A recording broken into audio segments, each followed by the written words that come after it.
So this is where a lot of people mess up. They're coming to do obstacles for the first time, and whenever the horse looks down, they look down. Very nice, buddy. So this is what normally happens.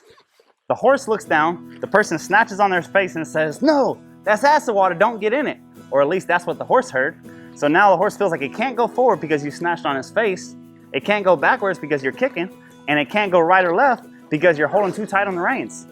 What you want to do is give that horse space and opportunity, give it all the reins, sit back here, and whichever way that horse decides to go, which when he's on a loose rein is either going to be left or right, you just do the opposite. So I give him all the space and opportunity here first.